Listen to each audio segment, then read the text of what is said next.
we start there, Steve, Terry, I guess it came to light, and once again, the debate about the disavow file. Well, I guess we should start with what is a disavow file.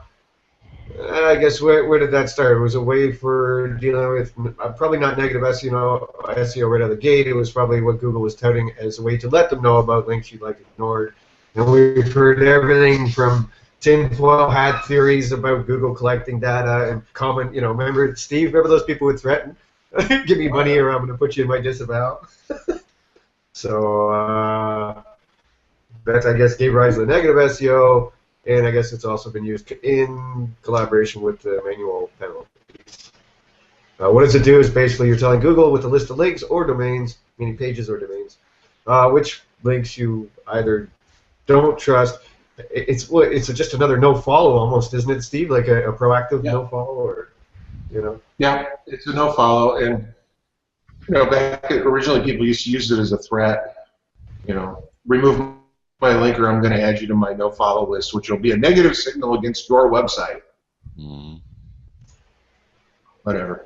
Yeah. Well, it's a lot like getting links removed. People were charging for that too. So I guess the first thing is like all things Google, nobody bloody knows. How it's used, how many ways it's used, what type of scoring and computing processes are going on. This is Google. We don't know. So I think the first thing we have to tell everyone is that use your bloody head and make up your own decisions and make up your own minds, because I don't, it's Google. Again, nobody out here can write a definitive post telling you how it's used. So, and there's no discussion there. I think that in a lot of cases, the disavow file is simply treated like a no-follow, like you said. Where it becomes more of an issue is like anything else with Google and searches, when you start dealing with fringes. Are you disavowing 100% of your links? Are you disavowing, an excessive percentage versus going through and hand calling your link, hand pruning your list? In the grand scheme of things, I think it's more used as, like you were saying on Wednesday, it's more of a quality score of how much are you willing to admit to your sins of the past? Are you making a real, genuine effort to clean up your link profile that you probably created, or are you just rubber stamping it like you did when you created the links by hitting the big red button saying "Give me links," and now you're hitting the big red button that says "Take away my links"? And then how well you mold that disavow file may or may not be used as a factor in the rest of how your website is judged. Terry, your view these days? I think the effectiveness, look, anybody who looks at SEO and says, this is the case always, sorry. There, for every case you say that's always, I can show you two that are exact opposite of what you're saying. So, it's all relative and contextual to what you're trying to do. For instance, I would say it's very important on a manual cleanup, whereas Penguin, not so much. You know what I mean? Again, you got to look at the reason that the cleanup's being done, right? And here's another thing. I don't just consider what most people do. I look at the content on the site that the links are pointing at, because sometimes why bother trying to I always disavow the links so that in the future those links can't ever hurt me. In other words, I don't have to go through the whole cycle again. Same with anything I remove, I add it to my disavow list, right? That ensures that I'm never going to be bothered by anything from that site again. And if the site suddenly goes good, I trust that when Google says they're gonna give you regardless of what's in your disavow file, if they think a link is good, they're going to give you credit for it. As Dave would say, they're not going to let you tell them what goes into their link. Yeah, they're not letting us tell them how to value the link graph. Don't see it. Marj. Well, I know, Doc, you were just writing about this, what was it, yesterday or today? The last couple of days, weren't you? Yeah, just a couple days ago. All right, so where's your headspace at right now? Well, there's three different areas that you can use the disavow. One is obviously a manual penalty. I agree with Terry 100% there. It's a must. After you've gone through the mandatory cleanup efforts, you've got to do a disavow file, because anybody that says that they're getting 75% of their links removed with link removal requests is either paying for it, or they didn't have very damn many links to get rid of, or they had a relationship with the people they had previously bought them from. Because normally 10, 15, 20% is about the best that I see. I don't think I've ever seen even 20% cooperate on requests. Then you've got what appears to just be a penguin slap. In those instances, we go through the removal efforts and submit a disavow file. And then you got proactive. I am convinced it works. I have seen. I'm not even sure if the term works holds true, but again, when I talked to a Googler about that topic, they said if there was ever a problem in the future, meaning a manual action, that a history of diligence would look good on you. Absolutely. That's pretty much how they put it. So. Sure. Well, I have had protracted, I had one particular instance where the client was on a really tight budget, and he had to spread out what should have been a month's worth of work over 6 months. Okay, so when we went through the removal and I got what I could remove, 2.5 months went by before he had more money. Okay, finally, he turned the thing back on again. I built the disavow list. I actually already had it built, submitted the disavow file, and about a month later, started seeing some gentle climbing. Okay, and we all know you're never going to see recovery to where you were before once you've gone through a penguin slap. You're just not going to get it back because you already lost a lot of it. But we started seeing some improvement, even though I had disavowed a lot of links. Obviously, Google had already taken the action against a lot of those links themselves. So I'm convinced it has a beneficial effect. That's how I define it works. Yeah. Deb, did you want to chime in where you're at? Sure. To that point about working sometimes and not working other times, from what I've seen, from what I do personally and read other things, I kind of wonder if it's not a matter of where you are in the link graph, if you will. When I disavow brand sites with many, many, many large links, a lot of links pointing at the back of them, the recovery time is much slower than someone who's smaller and less competitive. So I wonder too if there's some of that fluidity that we're talking about, seeing things recover and the speed and so forth, doesn't really have to stem all from the amount of links that you have coming in on the to the back of your site, if you will, your inbound links. So I agree with what you have said, especially what Terry said earlier about the fluidity factor of this, but I also wonder about the impact that the disavow has, really based on the length of time your site has been up and the number of inbound links, smaller, faster, bigger, longer. That just kind of makes sense when you think about it, especially in light of what Mr. Mueller. Is that how you say his name, John Mueller or John Mueller? Yep. John Mueller. Okay. Mueller. I would assume most Germans would have last name. That's what I thought with the spelling, but nobody ever gets Mastaler right, so Yeah, that's true. I've been butchering it for years.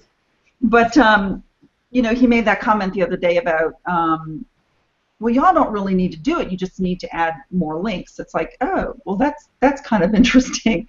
Well, he could also put it, though, again, depending on the threshold. So what that would kind of mean is that, if you've got 1,000 links and you've got 50 crap ones and you get 100 good new ones, that's going to swing that balance. But if you've got 1.5 million links and 200,000 crappy ones, that's going to be harder to move that threshold with new ones, obviously. You know what I mean? So that, again, it's always this smoky, hazy thing from Google where it's not definitive of what he's saying.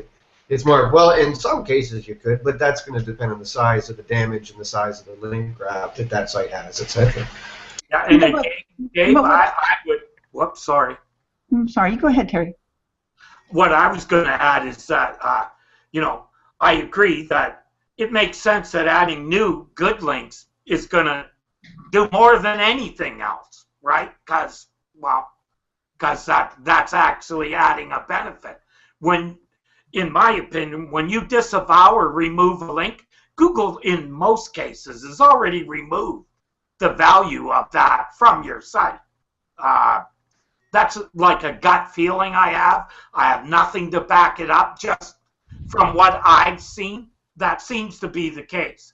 Because a lot of the sites that I've cleaned up, they didn't do didn't add links afterwards, and they didn't recover very much. So again, when they come to me, I say just let them know that, hey, I told you basically from the outset that you had to add new links, that you're removing all this equity. You can't, it's not like Google.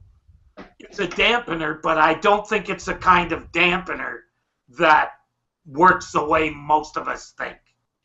I'd like to add something else too, Dave, in response to what Deb said about John's comments the other day in that video. He also, in a later one, and I've got to look in my history and try to find, I'll drop a link in the chat here, he kind of recanted on that because somebody questioned him on whether or not that was really what he meant to say.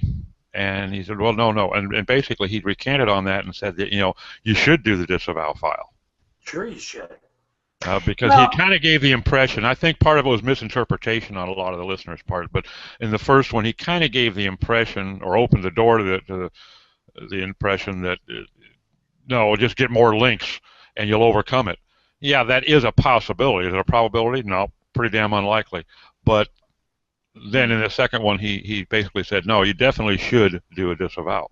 Yeah, but that's, in my opinion, you do the disavow so that you don't have to add as many new links to get the recovery. That makes sense to me. Well, and sure. I think that's maybe what he was trying to clean up, was the fact that if you look at his original, or the one statement about, just add new links, it's common sense, in my opinion, that you would figure out that if you clean some of it up, it'll be better.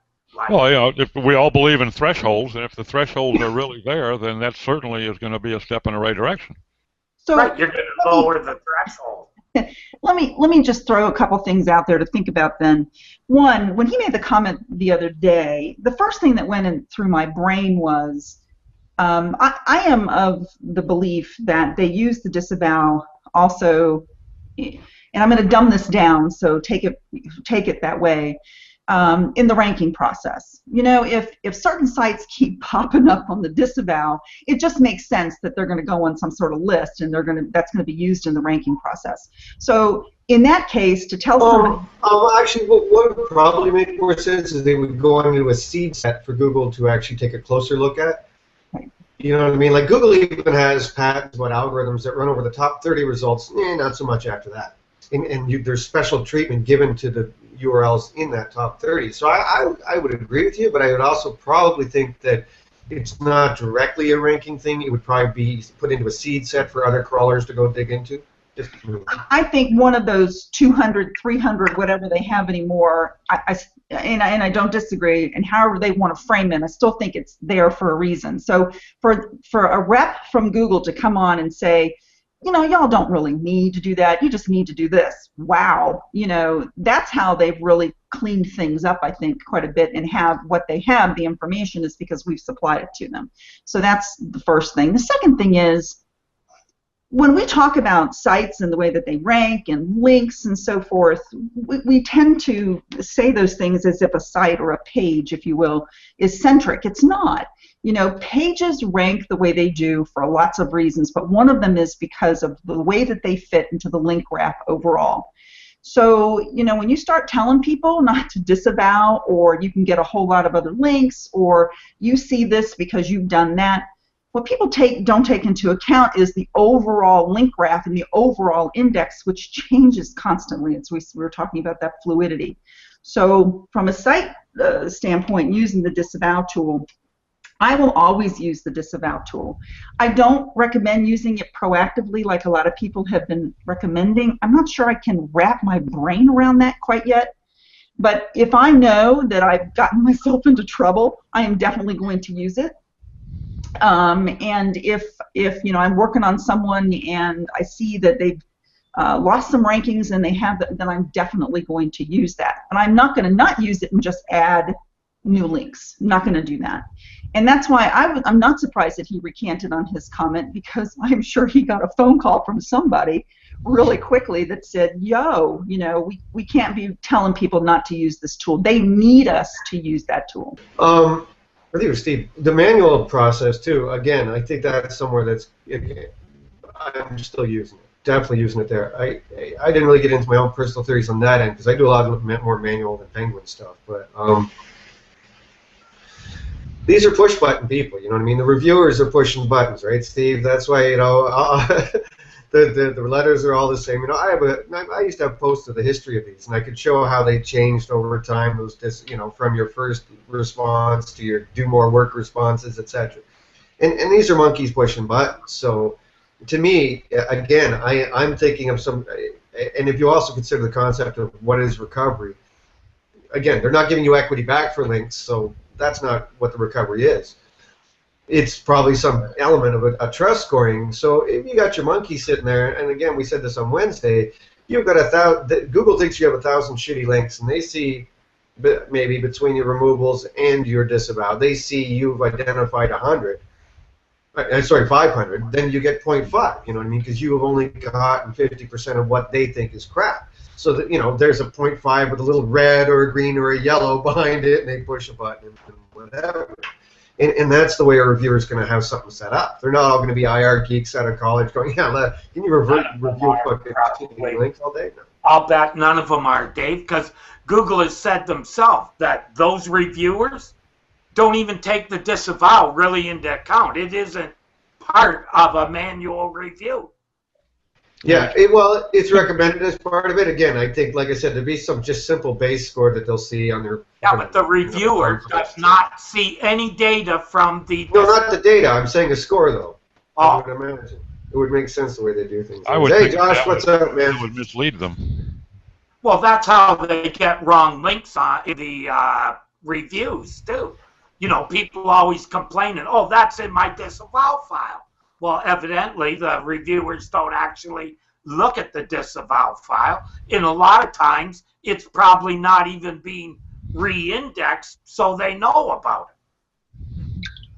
You know, when we were talking about being proactive earlier, too, one of the reasons, I guess it's something else that I've always thought was kind of common sense. It's like, why do you get a manual review? You get a manual review, right, because somebody has written a spam report and said, ooh la la, okay, and they've turned in your URL. And then it goes through the process, however it goes through the process at Google. If you are getting... Which is probably so, you know, far more automated than it is manual, to be honest, I'm sure. Like, come on. They Google find a lot of it themselves. It isn't all just SEOs ratting on one another. No, you tripped a threshold. You tripped a threshold somewhere. I said it again. You go into a seed set, and once that seed set's crawled by with the spam spiders, and they look a little deeper, you've gone beyond some threshold, and it spits out, you know, your happy letter. So. I think that algorithmic threshold has to be pretty high. I do think that they take a look at those spam reports pretty closely, though. And if you're, again, if you want to be proactive and keep it clean so that you're not turned in, you know, that's another reason to do it proactively. But I maintain as I stand here, and I'm standing today, I have my stand-up desk going. That's why I said, sorry about people, I'm not sitting today, I'm standing. You know, you need to watch Monday morning, you know, climb online, and that needs to be the first thing that you're looking at, your backlinks. But, okay, so come on, you do a lot of conferences, you obviously got a link tool, you know, where's your headspace? Let's try and look at me going back to the topic here, people, see what I'm doing here. As far as disavows, like, you know, what stories have you heard? Where's your headspace at being in the link world? Well, okay. I mean, I don't know how much I've got to add to this particular debate, because the days of disavow, my days of putting in disavows, fortunately, hopefully, are behind me. But I one thing that does continually come back to us is, hey, Dixon, why doesn't Majestic allow people to put up their disavow files in Majestic, and so that we can take those disavow links out of our analysis? And we got a problem doing that because we don't know if you're lying or not. You could give us a completely separate disavow file to the one you gave to Google. So, but also our data is proprietary to us on our own maths, and it's different to it's different algorithm to Google's algorithm. So, we, for all I know, we may already be treating the bad links with some disrespect. So it would be inappropriate for us to put an apples and oranges kind of layer onto our data, and so we haven't, unfortunately. But Hey, Dixon, Dixon, I was interested in something else, kind of related to what me and Josh were talking about in regard to deletions. So since Penguin, have you noticed a lot more deletions in the link graph that you're producing? It'd be interesting to me. That's a good question. I like that. I don't think they track something like that, though.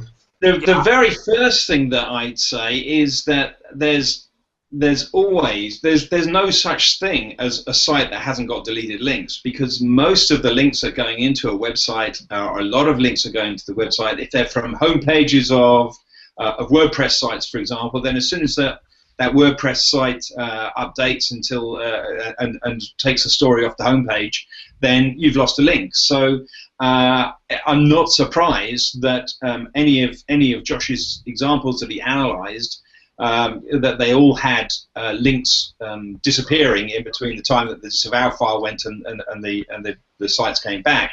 So so I don't think that it's necessarily fair to say, oh, you can't prove it. The thing is, all sites lose links across the way. Whether there's more links that have been coming offline before and after, I would say there's huge swathes of websites that have pretty much deleted all of their content because all of their content was links.